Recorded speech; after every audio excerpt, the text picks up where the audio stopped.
Maalan jira, jirra, achumas qeerroo jirtu tanfaan beekamta. Maqaan sunan miidiyaa hawaasa gubbaa jijjiirame qeerroo jirturraa gar feerroo bittu. Inni garuu yoo hidhame illee nan hidhama. Meeqa barbaaddaa naan jedhe amma dandeessu sponsora na godhin jedheen. Caalu hundeessaa birri miiliyoona 20 mootummaan Dr. Abiy Ahmad yookaan paartiin biltsiginnaa kennitee fi qeerroo jirtu jedhe malee feerroo bittu hin jenne. Lafallee manallee dhuu qabaachuu dubbatan. Mana dhuu qabdaadha na caalu.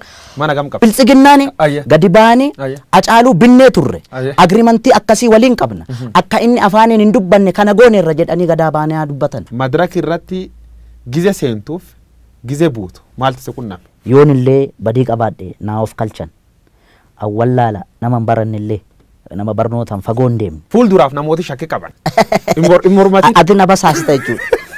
Simbasaas dhugamoodhaan tan callaa oni naa. Shimallis ofitti naqabe erga gootee bagatti cabsite naan jedhe. Maqalee marii maqalee akka completely hin fudhanne dubbattee turte. Wanni sun ammoo har'allee hin fudhanne. Ajaalu Oromoo saata amma bilisoome gabaabsinaa deebis. Fardi siidaa dabalee sun farda mililik irra taa'ee kunoo amma suura ka'e san.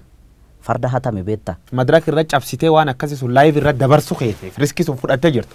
Riski sun itti gaabbitaaf. Akkamittiin caalee akkamittiin gurbaana dhaga'uu diddaa jedhe. Caalii sanyii dhiiraa caalii sanyii guddaa kan dur lammiin kee ajjeesee dibatee tufeen arraabne gafarsaan gaditti saawwaatti lakkaa'e yeroo yoo argatu raadiyoon sii waadee qawween sii akaa'e ammam lammii keetiin walii galtee diddee mana gumaalitti almahaa. Naannoo jiran keessa naannoo namni keessa du'u jiru kan namni baay'inaan keessatti dhabuu jiru Oromoo. Oromoo irratti dhukaasuu arguurra caala. Du'a wayya beetta warri obbaafate warri du'e kun obbaafate. Farda badiyaa caalu wanni farda waan fardaa sobtacha keessa waarke. Namicha nami hattuu. Maalan jirra amma ammoo ees jirti sirbeer qopheesse obbaa'uu jira jedhan. Istuudiyoo kee jiraachuu iyyuu qaba. Dr. Abiy waraana isaa ajaje akka Jawaar ajjeesu yookaan qabsaa'aa Oromoo hayyuu tokko akka ajjeesu nafxanyaan halkanii guyyaa irratti hojjechaa jirti. Oromoo waan adda waan fayyada qabdi. Baala gizee dhamte gizee du'atillee nattaak waan godhamtuuf. Jireenya ofii mo'uun akka hin danda'amne gatiin beekeef. Waraanni inni Oromoo irra godhu waraan qulqullootaa jedhanii warri yaadiin jira.